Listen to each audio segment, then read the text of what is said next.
GTV presenta. GTV presenta.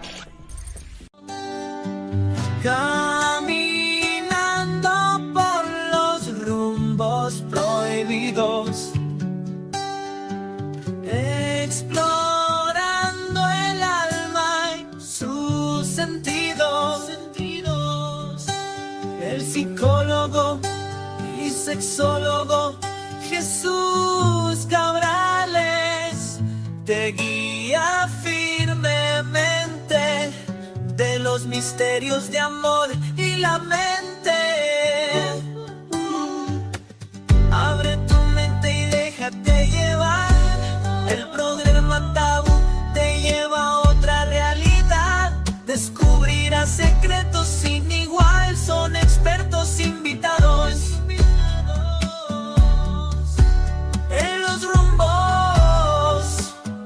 En los rumbos del programa Tabú. Solo por GTV1. Hola, muy buenas noches. Como todos los jueves en punto de las 8 de la noche, estamos aquí, sus anfitriones. Aquí está con nosotros Tina. A ver, Tina, preséntate. Hoy me voy a presentar. Soy Tina Quesada, soy psicóloga clínica y me dedico al área de la psicoterapia infantil, adolescente y adulto joven y familias. Y el día de hoy vamos a estar conversando de un tema muy interesante en relación a los hijos y las familias. Ok, muy buenas tardes. Su co-anfitrión, Jesús Cabrales, médico general, psicoterapeuta, terapeuta de pareja, sexoterapeuta. Y pues siempre un honor tenerte aquí, Tina. Gracias, igualmente, Doc. En esta tu casa, Gracias. este tu espacio.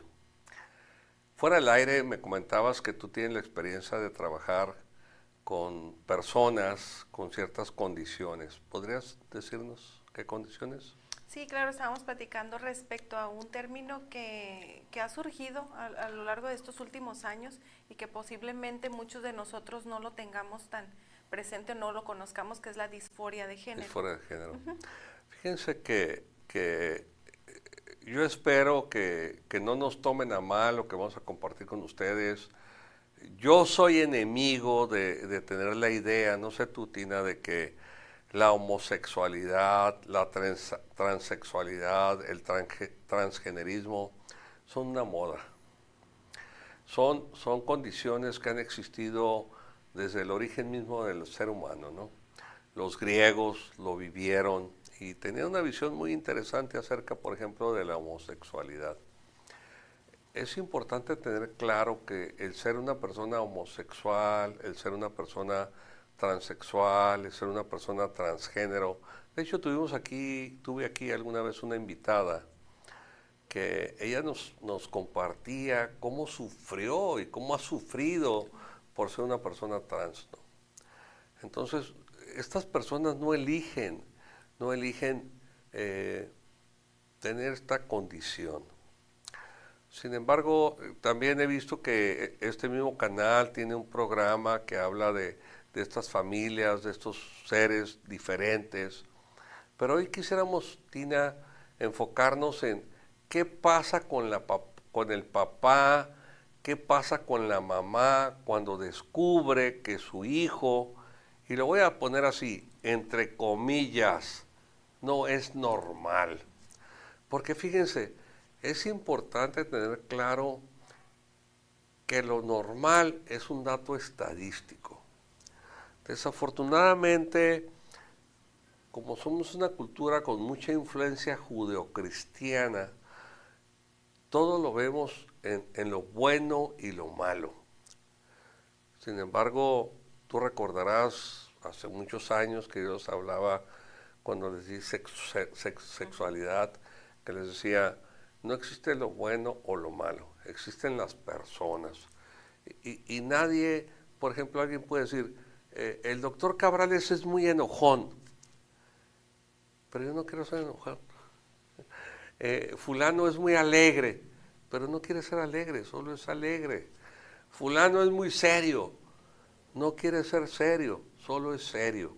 Lo mismo pasa con estas condiciones que se apartan de lo convencional. Fíjense, utilizo el término convencional y no utilizo el término normal.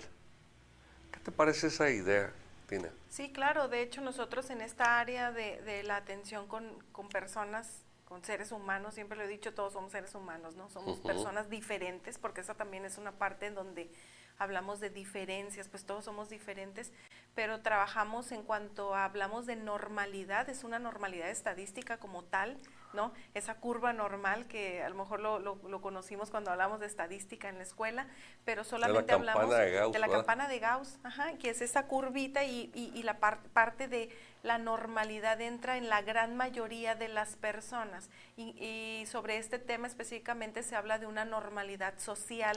Esta normalidad social pues se impone incluso de acuerdo a donde el contexto donde nosotros nos desarrollamos.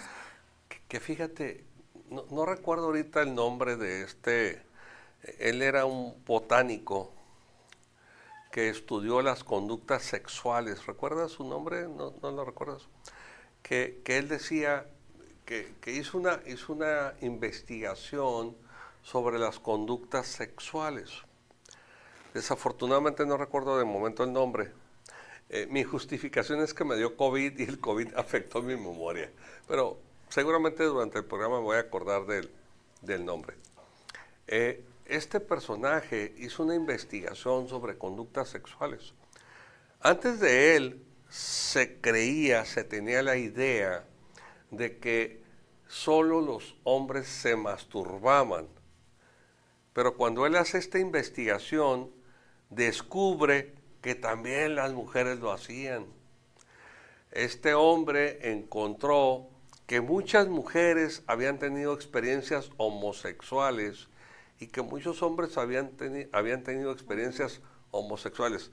Que claro, tener una experiencia homosexual no te convierte en homosexual, como tener una experiencia heterosexual no te convierte en heterosexual, ¿de acuerdo?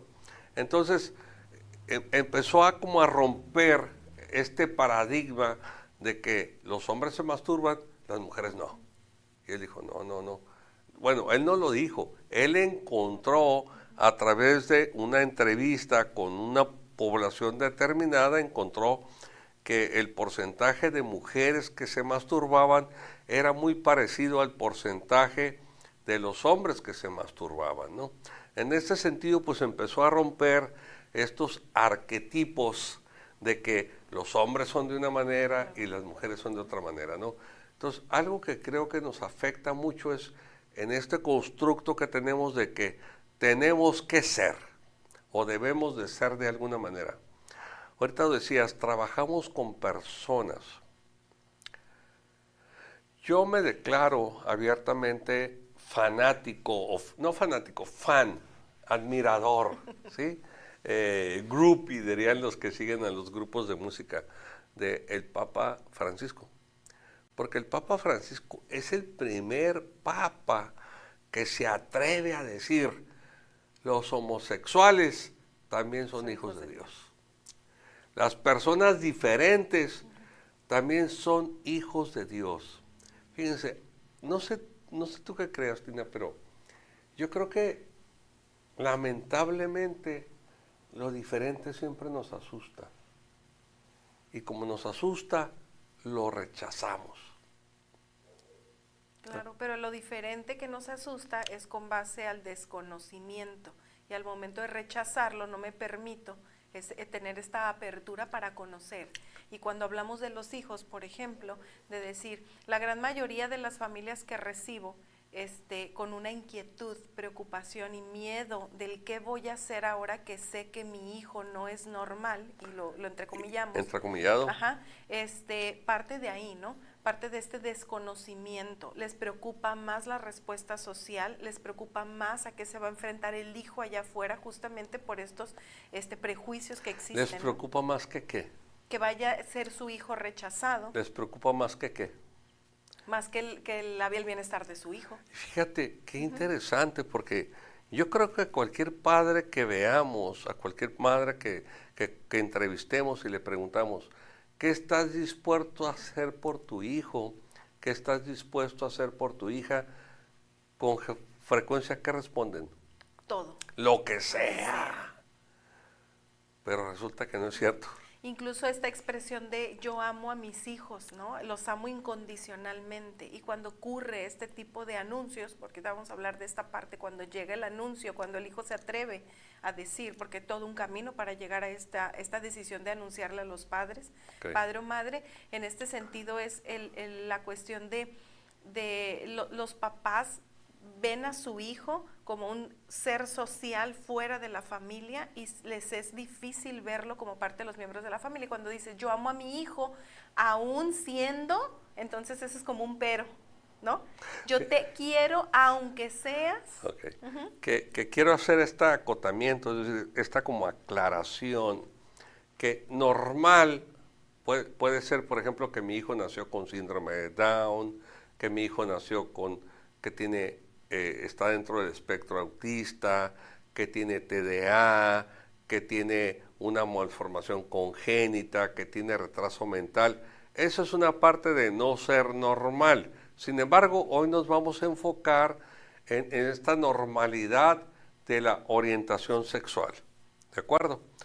Lo que nosotros conocemos como una orientación sexual normal sería la persona heterosexual. Es decir, este hombre que le gustan las mujeres y que le gusta vestirse de hombre y que se rasca ya como si fuera hombre y que escupe como si fuera hombre y que se emborracha como hombre, camina como hombre y tiene un carro de hombre. O una mujer que se comporta como mujer y que se viste como mujer y que se sienta como mujer y que camina como mujer y que agarra el bocadillo o el cubierto como mujer, sí. Con el meñique, ¿no? Así levantadito. No, hoy vamos a hablar qué pasa cuando de repente me doy cuenta que mi hijo no es esta mujer o este hombre, sino que es una persona que siendo hombre le gustan los hombres, o que siendo mujer le gustan las mujeres, o que bien dice, yo soy mujer. Y lo vimos que cuando nació tenía un pene, tenía un escroto. O bien dice, yo soy hombre, y lo vemos que cuando nació tenía unos labios mayores, tenía un clítoris, y no podemos ver que tiene vagina, pero inferimos que tiene una vagina. Y le empezamos a poner ropa rosita, si en el caso de la mujer, y ropa azul en el caso del hombre. Pero ¿qué pasa cuando eso no pasa? Cuando no está dentro de esto. Claro, es que ahí es donde entra el conflicto. Este niño que yo vi como hombre, vestí como hombre y conduje, ¿no?, en la vida como hombre, me está diciendo que no es un hombre, que es una mujer. Entonces, muchas veces, y lo comentaba antes de empezar, que a inicios cuando yo empiezo a trabajar con esta población, también para mí resultó un choque, no por esta cuestión que hablamos de a quién recibimos, a quién no recibimos, sino porque incluso puedo describirlo de esta forma. Mi cerebro tenía una parte como contradictoria de ver, por ejemplo, a una niña en su rol de niña, ¿no?, en esta parte del rol de género, vestida como niña, con cabello largo, con ropa de tonos de niña, etcétera, etcétera, y cuando llega y me pide que yo la nombre a esta niña con el género masculino, incluso se ha adecuado un nombre masculino. Entonces, era esta parte como de, incluso llegué a decir, me disculpo y anticipo una disculpa si por momentos no logro acceder a tu petición, ¿no?, de llamarte como en género masculino o por este nombre, porque era una cuestión también contradictoria de lo que yo estaba viendo y de lo que me pedían a referirme a esto. Digo, conforme fue platicando y abordando este tipo de temas y con esta población, pues yo también ya lo adecué. Y esto es a lo que me refiero. ¿Cuál es la apertura que tenemos para el conocimiento de esto, ¿no? Fíjate que yo me atrevo a preguntar, ¿cuál es la verdadera aceptación que tenemos hacia los hijos e hijas? Como que somos bastante falsos, ¿verdad? A ver, haces estas caras, Tina. ¿Qué quieres decir con estas caras? Es que lo escucho escuchas? y que considero que este conector del a pesar de, ¿no?, aunque sea esto, entonces yo te amo, pero me gustaría que tú, entonces yo te acepto, pero, este Fíjate, conector, ¿no? me hace recordar, porque eso es una narrativa muy frecuente, o era una narrativa porque lamentablemente en agosto voy a cumplir 2 años que ya no doy clases en la universidad, pero era muy frecuente que los estudiantes me decían, yo no tengo problemas con los homosexuales a menos que se metan conmigo. Y yo les decía, entonces sí tienes un problema, porque fíjense, y te quiero compartir, cuando me ha pasado que algunos hombres homosexuales me han invitado a salir, y entonces yo les digo, me siento muy halagado, sin embargo, yo soy heterosexual. Y me dicen, ¿de verdad? Como que no lo pueden creer que soy heterosexual. Y no lo pueden creer porque creo que se sienten realmente escuchados por mí, se sienten recibidos por mí. Y qué triste es esto, ¿no? Porque me han dicho incluso, es que ni siquiera mi madre me acepta como usted me acepta, por eso yo pensé que usted era homosexual. Y entonces fíjense qué idea tan bizarra, qué concepto tan bizarro, y me gustaría que nos ayudaras con esto de bizarro, tenemos sobre el amor parental, ¿verdad? ¿Qué sería bizarro? Pues esta parte, yo creo que esta parte bizarra es algo inconcebible y que está fuera de, no puedo explicarlo, ¿no? Este sentido que podemos decir es increíble, es inconcebible. Es inconcebible. La forma en cómo están sustentando la palabra del amor parental, ¿no? Claro. Y este sustento viene de la aceptación, usted mencionaba la palabra aceptación, y la aceptación incondicional, y también coincido, está disfrazada mientras el hijo no rompa el estereotipo y no rompa la expectativa, ¿no? Fíjate, yo tengo 4 hijos y uno de ellos es muy diferente. No es heterosexual, no es homosexual, no es transexual, no es transgénero, pero es un despapalle. En otro pueblo dirían que es un desmadre. Y entonces, muy inquieto mi hijo, así inquieto desde pequeño. Y entonces me decía su mamá, ¿qué crees que no me duele? Yo le decía, a ver, ¿estás pensando en tu dolor o estás pensando en lo que le pueda pasar a tu hijo? Y se quedaba así como en shock. Porque fíjense qué importante es el tema, el programa se llama Tabú. Tabú porque damos por hecho que queremos incondicionalmente a los hijos. Sin embargo, aquí está una mamá y aquí está un papá, un abuelo, próximamente bisabuelo, y la verdad que esta idea que tenemos del amor no es como nos lo han contado. Hay muchos conflictos personales. Yo creo que el tema es que no sabemos amar verdaderamente. ¿Estarás de acuerdo conmigo? Claro. Y qué doloroso puede ser para nosotros como padres cuando nos damos cuenta de que nuestro hijo, ni siquiera voy a usar la palabra normal, nuestro hijo no es lo que esperábamos. Y pensar en que nuestro hijo no es lo que esperamos, ¿en qué estamos pensando, Tina? En mis necesidades. Estoy pensando en mis necesidades y también parte de mamá. De mamá, de mamá, parte de yo para mí que representa ser tu mamá y el hecho de que tú salgas fuera de lo que yo espero de ti, porque el amor sí es condicionado, definitivamente en este sentido y en este tipo de temas puedo decir que es difícil encontrar familias que lleguen a mí buscando esta orientación psicológica donde hablen de una aceptación. Realmente vienen en conflicto e incluso solicitando si yo puedo hacer algo para que sus hijos recapaciten sobre la noticia o sobre el anuncio de una preferencia sexual distinta. Esa es una condición. Fíjate, voy a compartir un caso ahorita. Hace varios años, no recuerdo, yo llegué en México en el 2022, había estudiado sexología clínica. Y un día contacté a una gran conductora que en paz descanse, Patricia Serrano, y me invitó a su programa.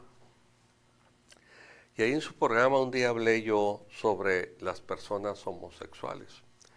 Y yo mencionaba que el hecho que tú tuvieras una conducta homosexual no te convertía en homosexual. Para clarificar, es muy frecuente que las niñas pequeñas de repente juegan al papá y a la mamá, y entonces una es el papá y la otra es la mamá, y se besan. Y dicen, ay, eso es una experiencia homosexual, pero eso no las convierte en homosexuales. O bien los hombres que estando en prisión tienen este tipo de conductas homosexuales que tampoco los convierten en homosexuales. Y entonces en base a ese programa, una señora me lleva a su hijo para que yo lo convenza de que él no es homosexual. Está confundido. Que está confundido. Y entonces yo reviso a este chavo, es un chavo de 26 años, estudió la licenciatura en Administración de Empresas en la Universidad Autónoma de Baja California, él mueve granos y semillas de Sinaloa, de Sonora, y es un empresario muy, muy exitoso. Y yo lo empiezo a explorar y me doy cuenta que él tiene bien claro que a él le gustan los hombres y que no tiene problema con eso. Y entonces yo me doy cuenta, pues él no ocupa terapia, quien ocupa terapia es la mamá. Confieso que en esos tiempos yo apenas empezaba en este tema y tal vez no tenía todas las habilidades, todas las herramientas y sobre todo toda la experiencia que después de 20 y tantos años ahora tengo. Y en esta desesperación de ayudar a la señora le digo, a ver, ¿tú qué prefieres? ¿Un hijo que sea homosexual o un hijo muerto? ¿Y qué crees que me contestó la señora? Un hijo muerto. Pasaron algunos meses y llegó la señora súper delgada, consumida, muy mala señora, y se sentó y empezó a llorar y a llorar y a llorar, a llorar. Y me dijo, Dios me concedió mi deseo. ¿Cómo? Sí, mi hijo se me mató. Él venía de Sonora o de Sinaloa y antes en Sonorita era un lugar muy peligroso y ahí su hijo en un accidente automovilístico murió. Entonces hay que tener mucho cuidado con lo que deseamos. Y me decía la señora llorando y así, muy, muy dramática esa escena donde me decía, ¿qué diera yo por tener a mi hijo homosexual con vida?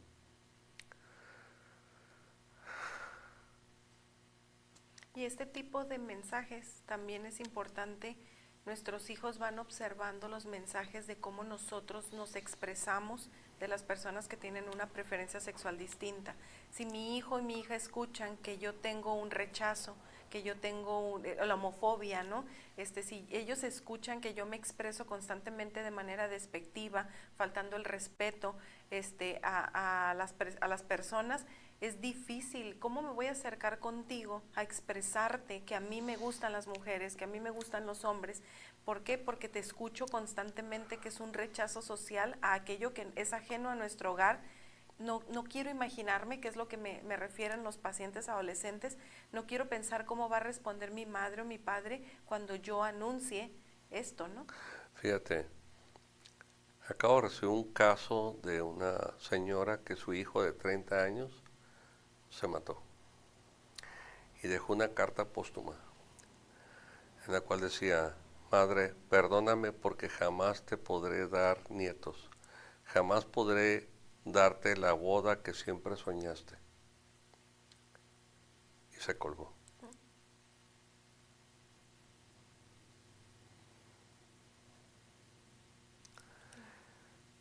Muy doloroso. Sí. ¿Y esto por qué es esto que dices, no? ¿Por qué de repente adolescentes se quieren matar? ¿Por qué adolescentes que son homosexuales o que son transexuales? No nos vamos a meter esto si no binario. Vamos a quedarnos en lo más tradicional. Homosexual, no homosexual. Transexual, no transexual. Donde sufren, ¿por qué? porque dicen, mi papá no me va a querer, aunque el papá nunca le ha dicho nada, pero escucha cómo se expresa de las personas que son diferentes. Por eso el valor de la tolerancia es tan importante. Yo he visto que mucha gente sufre, no por ser homosexual, sufre porque es diferente al otro, porque desde que son pequeños le dicen, es que deberías de ser como Juanito, deberías de ser como Luisita, y eso será posible. Pregunto. Jamás. Jamás. Escuchen bien, aquí una experta en terapia de niños, psicoterapeuta de niños, doctorante, pronto va a ser doctora.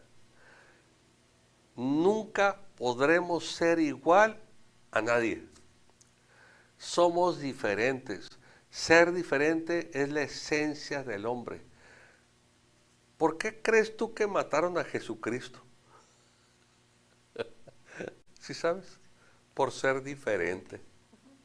Y entonces, ¿cómo nos desgarramos las vestiduras diciendo que somos nosotros, que seguimos a Jesucristo, que las enseñanzas de Cristo, bla, bla, bla, bla, bla? Pues lo mataron por ser diferente. ¿Y qué pasa cuando te das cuenta que tu hijo es diferente? ¿Qué hace sufrir a los papás, Tina, cuando descubren que su hijo... Voy a cambiar la pregunta. ¿Qué pierde un papá, qué pierde una mamá cuando descubre que su hijo no es heterosexual? La gran mayoría, puedo decir, porque no todos, pero la gran mayoría pierde a su hijo cuando se entera que es homosexual. Entonces, ¿a qué me refiero con pierdes a tu hijo? Es que es esa parte de desaparece el hijo que tú creías que tenías para convertirse en un hijo que desconoces. Y de verdad le llorarán al hijo. Sí. Fíjate que yo he visto que le lloran, vamos a suponer que es una hija. Entonces le lloran a que no va a haber boda, a que no va a haber 15 años, a que no va a haber baby shower, a que no va a haber nietos. Fíjate, más que llorarle Sí, claro. al hijo o a la hija, le están llorando a cosas triviales. No sé, tú eres mujer y yo soy hombre, tal vez pensemos diferente, pero ¿no te parece que es bastante trivial eso? Sí, sí, sí. Y es que si lo vemos en el sentido estricto, sí puede haber 15 años, pero probablemente lo que te preocupa es que no se va a poner el vestido, ¿no? Con una crinolina amplia de color rosita, con muchas lentejuelas. Sí, sí va a haber un matrimonio. A lo mejor en lugar de chambelán va a querer tener chambelana. Ajá. Entonces sí puede haber una boda. ¿Y qué va a pensar la ¿no? gente? Pero es eso, ¿qué va a pensar la gente? Incluso, pero también he tenido recibo padres que el temor es esto, ok, no pasa nada conmigo realmente, y que van y son honestos y dicen, yo necesito un acompañamiento para saber cómo acompañar a mi hijo en la decisión, ¿no? Pero, pero en este punto también pero ¿qué pasa allá afuera? Porque también somos conscientes que la realidad social aún tiene bastante rechazo respecto a las diferencias. Entonces, ese es el temor de muchos de los padres en este punto, de decir, yo no quiero que sufra, cómo va a responder incluso a la familia extendida, porque esa es una de las preguntas que comúnmente me hacen. ¿Tenemos que anunciarle a los tíos, a los abuelos, a los primos? ¿Qué hacemos con esta noticia? ¿La mantenemos en privado?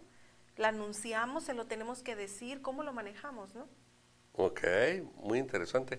Ahora, tal vez muchos de los que nos están escuchando piensen que estamos hablando de algo muy raro. Desafortunadamente, es un tema muy, muy frecuente. ¿Estás de acuerdo conmigo? Claro. Ahora, ya estamos teniendo claro qué va a pasar cuando nuestro hijo, cuando nuestra hija nos diga que es diferente. ¿Sí? Y obviamente que va a haber un duelo, porque este hijo o esta hija que queríamos tener, en ese momento va a morir. Fíjate que yo estuve trabajando en una clínica de personas trans, y para esto pues me aventuré a estudiar, a investigar, a revisar testimoniales, ¿no? Y recuerdo mucho el testimonial de una mujer argentina, recuerdo que decía, para poder aceptar a mi nueva hija, tuve que aceptar que mi hijo Arturo murió para poder abrazar ahora a mi hija Alejandra, porque se cambió de nombre, ¿verdad? Entonces, hay todo un proceso, hay un duelo, no es algo fácil, y sí necesitas, cuando tú te enteres, cuando tu hijo, decías, te anuncie, ¿verdad? Te anuncie que... Y fíjense, hay gente que piensa, es que ¿para qué me dice? Pues cosa de él. ¿Será importante para la persona que vive esta condición compartirlo con sus padres? Ok, algo que hay que entender aquí es que para que cuando ya llegue ese momento, esta persona, sea joven, niño, adolescente, adulto, ya lo pensó mucho tiempo. No es de un día se levanta y dice, hoy voy a hablar con mis padres y les voy a decir. Ya lo procesó, ya lo aclaró, ya lo decidió, y cuando llega y habla con los padres es porque es algo que ya estuvo pensando mucho tiempo. A veces incluso les cuesta tanto trabajo saber en qué momento es el indicado, el adecuado, ¿no? Que no lo hay al final de cuentas. Exactamente. Y tal vez piensen, pero pues ¿para qué me lo dijo? Pues muy su cosa. Sin embargo, fíjense, ¿cuántos de ustedes que nos están escuchando ahora, que están dedicando algunos minutos para prestar atención a lo que decimos, cuántas veces han dicho algo y se han sentido aliviados? Sí, claro. Decía un gran amigo, el doctor Gustavo Villarreal, que es un gran otorrinolaringólogo de Tijuana. Él alguna vez me dijo, la verdad te va a generar libertad, ¿verdad? Entonces la gente tiene esta ansiedad de sentirse libre, y bueno, pues te lo comparte, no te lo confiesa, te lo está compartiendo, y vas a pasar por un proceso de duelo, y ese duelo es muy importante que busques ayuda de un profesional de la salud para que tengas mucho cuidado con tus respuestas, porque tus respuestas pudieran provocar, no vas a ser la responsable, pero sí pudieran activar un acto tan desesperado que conlleve al suicidio. Claro, y ese es un rechazo directo, porque hay padres que sí lo hacen de manera directa. Hay que entender también que hay hijos que se acercan a anunciarlo porque también confían en sus padres, porque tienen una comunicación, ¿no?, Claro, adecuada, que han ido construyendo a lo largo del desarrollo, y les dan esta importancia a los padres. Es como cuando deciden anunciar qué profesión van a elegir para estudiar, o deciden anunciar alguna decisión importante para su vida. Esta es una decisión importante. y no siempre, por más brillante que sea la decisión, yo recuerdo cuando le dije a mi padre que iba a estudiar medicina, se quedó como que, pero siempre te dije que fueras ingeniero. Entonces tuvo que renunciar a su hijo ingeniero para poder aceptar un hijo médico. Y para que eso se logre, hay un proceso de duelo, ¿sí?, donde primero va a haber una negación, puede haber una negociación con Dios. Dios mío, que si yo voy a la iglesia, pero que mi hijo ya no piense eso, ya no sienta eso, un enojo, y me puedo sentir muy deprimido hasta que finalmente llega la parte de la aceptación. Pero es mucho más sencillo, o es mucho más saludable, si todo este proceso, desde que tu hijo o tu hija te dicen que son diferentes. El término normal solo lo utilizamos cuando tu hijo no es normal, como para que nos prestaran atención, pero no, ese término no es correcto, ¿no?, sino el término es ser diferente.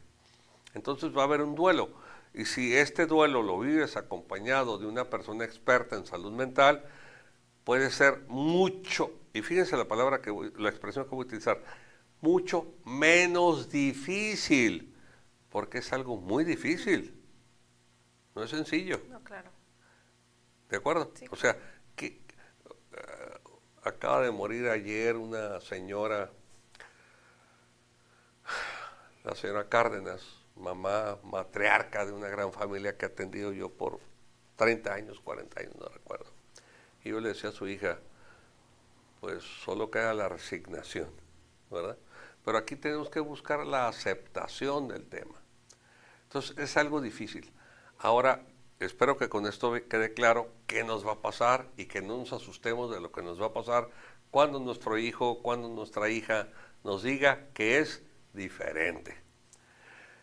¿Y qué podemos hacer además de vivir esta experiencia acompañados de un experto de la salud? ¿Qué podemos hacer para con el hijo o para con la hija, Tina? Sí, claro, aquí también es importante, ahorita que mencionaba las etapas, sin nosotros reconocer que no tenemos el mensaje, las palabras o la respuesta en este punto al anuncio, si sabemos nosotros y nos reconocemos que no somos capaces de poder responder de una manera sana, adecuada, no sé cómo ponerle, ¿no?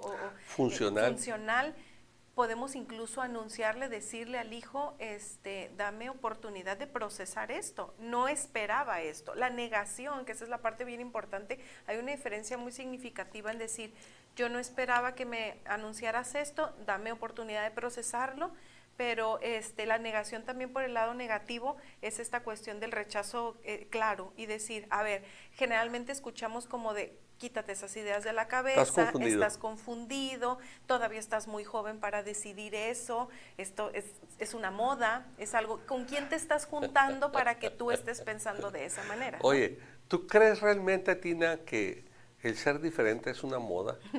No, claro que no. Oye, ¿y qué hay de estas iglesias que curan eso? De hecho, ahorita ya está tipificado como algo que es un delito. ¿Qué es un delito? Ya no se puede pretender que esto es algo que se puede curar. Las terapias de conversión que les llaman, está totalmente prohibido y de hecho, pues digo, yo creo que en esta parte quienes estamos dentro de esta área de la salud mental sabemos que es algo que no era posible, ¿no? Claro. Definitivamente no era posible, pero en el área, en algunas partes religiosas, ¿no? Que se llevaba a los hijos para poder convertirlos o quitarles esto. Aquí hablaba usted de algo que me parece sumamente contradictorio. Es interesante cómo van creciendo los hijos y te dan este mensaje de todos somos hijos de Dios, todos somos hijos de Dios, y en el momento en que tú eres distinto, eres diferente, pues entonces ya te sacaron de la lista, ¿no? De los hijos de Dios, porque esto va a ser el infierno. Exactamente. Eso y es del diablo. ahí. Y esta es la parte de qué es lo que podemos hacer, qué es lo que podemos hacer, omitir comentarios que pueden ser sumamente dolorosos y que pueden permanecer incluso, ¿no? En esta respuesta registrada de los padres hacia los hijos. Es preferible decir, dame oportunidad de procesar esto que me acabas de anunciar para poder platicar contigo, ¿no? Oye, pero ¿qué pasa si quien te lo dice es un niño? Es que esta parte también es importante porque la gran mayoría también, y tengo que decirlo en este sentido, los padres observan, conocen a sus hijos, saben y lo saben, es como un secreto, ¿no? Que podemos, el secreto a voces que decimos, y lo van observando, los padres ya lo saben, voy a utilizar esa palabra, ya lo intuyen. Entonces, cuando llega la noticia es esta parte de decir, no, lo que yo pensaba no tiene que ser cierto, no puede ser así. Pero definitivamente tanto el niño puede tenerlo claramente identificado como el adolescente y entonces, el joven, ¿qué ¿no? puedo hacer como papá? El tiempo se nos acaba, tal vez tengamos una segunda parte. ¿Qué puedo hacer como papá, como mamá, para ayudar a mi hijo cuando mi hijo me dice que es diferente? Si eso en primera instancia es, dame chance, déjame procesarlo. ¿Y después? Claro, aquí también hay que escuchar, porque ahorita acaba de mencionar una palabra importante. ¿Qué puedo hacer para ayudar a mi hijo? Mi hijo no me está pidiendo ayuda. ¡Ándale! Me está compartiendo simplemente. Exacto. Entonces hay que escuchar. Yo creo que la cuestión aquí clave es, hay que escuchar. Mi hijo me pregunta, respondo. Mi hijo me anuncia, escucho.